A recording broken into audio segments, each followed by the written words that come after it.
Olá, pessoal! No nosso último encontro, estávamos falando sobre Getúlio Vargas e colocamos como Getúlio Vargas havia alcançado o poder, se pela velha política que denominamos café com leite era a vez de um candidato mineiro, como que um gaúcho foi parar no poder.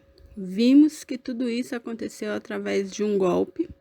Getúlio alcançou o poder, enfrentou nesse período a Revolução, ou se você quiser chamar, a Revolução Constitucionalista de 1932. Esse período é chamado de governo constitucional. Em 1934 ele criou uma nova Constituição. Foi um período também complicado, porque nós estávamos vivendo na Europa o totalitarismo e Getúlio, nesse momento, não se posicionava em relação nem ao eixo, nem à aliança. Ainda nós não tínhamos a formação desses grupos nesse período. O que tínhamos eram os estados totalitários. Então, aqui nós tínhamos a criação da Ação Integralista Brasileira e Aliança Nacional Libertadora. Getúlio entrega a Olga Benário Prestes grávida para a Alemanha, a polícia da Gestapo, a polícia nazista, e acaba por criar um plano para permanecer no poder. Esse período, que vai de 1937 a 1945, é chamado de Estado Novo aqui no Brasil. Quais seriam as características desse período? Economia, sociedade, a posição internacional de Getúlio em relação à guerra. É disso que vamos falar hoje. Se Getúlio ficou 15 anos no poder e esse período vai até 45, então, e começou em 1930, sabemos que Getúlio vai voltar. E vamos entender como depois de 45. Então, vamos falar do Estado Novo. Cai muito no processo seletivo. O Estado Novo, de acordo com a Constituição criada em 34, Getúlio deveria convocar as eleições em setembro de 1937. Entretanto, não é isso que Getúlio faz. Ele cria um golpe, um pretexto, dizendo que o país, o poder, estava sendo tomado pelos comunistas. Diante dessa ameaça que os comunistas estavam avançando, ele publica um plano no jornal, que era uma tomada de poder elaborada pelos comunistas. E isso apavora o legislativo, que dá a Getúlio, nesse momento, poderes outorga excepcionais para ele enfrentar essa ameaça comunista. Baseado nesses poderes, ele, esperto que é, implantou em novembro de 37, setembro ele teria que ter convocado as eleições, em novembro de 37 ele criou o Estado Novo. Esse Estado Novo, ele impôs ao país uma Constituição, ou seja, ele outorgou uma Constituição que tem um apelido muito engraçado de polaca, porque ela se inspirou na Constituição polonesa, que tinha uma característica corporativista. Dava ao executivo o poder para dissolver o Congresso, substituir interventores, suprimia a autoridade dos estados, extinguia partidos políticos. A Aliança Integralista Brasileira, que havia sido usada pelo governo contra a Aliança Nacional Libertadora, foi fechada. A fim de divulgar as ações do governo e manter um rígido controle, Getúlio cria um órgão chamado DIP, Departamento de Imprensa e Propaganda. Por outro lado, o Estado Novo foi marcado por avanços políticos e econômicos, sociais. Então, nós temos um governo autoritário, Mas nós temos também a nova legislação trabalhista, que incluía garantias históricas que existem até hoje, como o salário mínimo, o direito às férias. Foi tudo unificado na consolidação das leis do trabalho, a chamada CLT, que entrou em vigor em 43. Já na economia, o período foi marcado por um grande crescimento, por uma aceleração do crescimento industrial. De 33 a 39, para vocês terem uma ideia, houve um crescimento de 11% ao ano no setor da indústria. As tarifas sobre importações, proteção alfandegária, investimento do Estado, principalmente em infraestrutura, para poder gerar muito emprego, como ferrovia, navegação. Essa política protecionista e nacionalista de Vargas.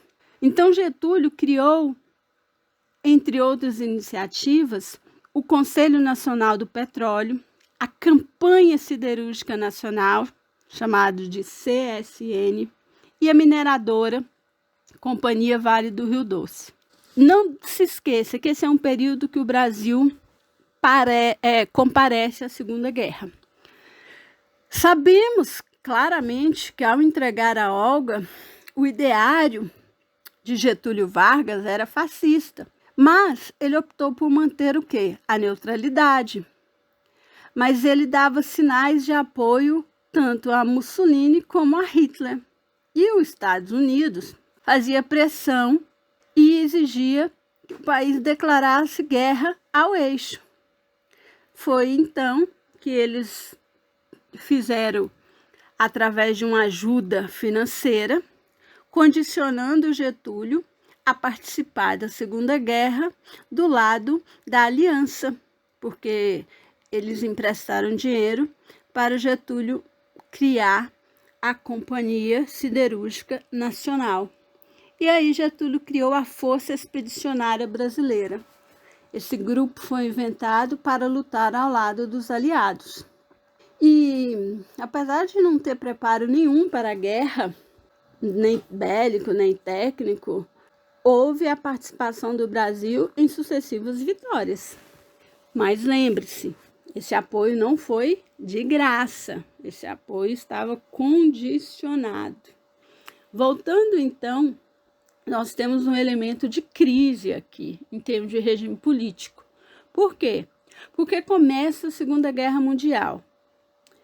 Getúlio adere aos aliados, que defendia a democracia, a liberdade. E o seu governo aqui no Brasil era um governo autoritário. Ou seja, havia um paradoxo nesse negócio aí.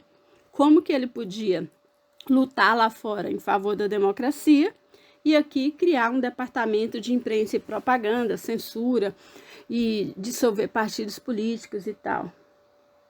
À medida que os aliados iam avançando na União Soviética, os Estados Unidos, a guerra foi chegando ao fim.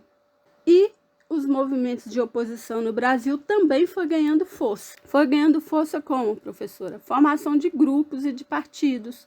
Então, nós temos grupos de empresários liberais, imprensa, classe média, que foram se organizando, se agrupando politicamente e originou o principal partido de oposição aos ideários nacionalistas e intervencionistas de Vargas, a chamada União Democrática Nacional. Guarda esse nome porque ele ainda vai ser falado muito. E nós tínhamos também líderes políticos regionais, setores da burocracia do Estado novo. Nós tínhamos aliados a fazendeiros, empresários próximos ao governo Vargas, que acabou criando um partido, que fazia oposição ao UDN, que era o Partido Social Democrata. E, finalmente, os trabalhadores, sindicalistas, trabalhadores em gerais, constituía um outro partido político chamado Partido Trabalhista Brasileiro. Então, repetindo, nós temos o partido de oposição ao governo, que era o UDN, o partido do governo, que era o Partido Social Democrata, e o Partido dos Trabalhadores Brasileiro.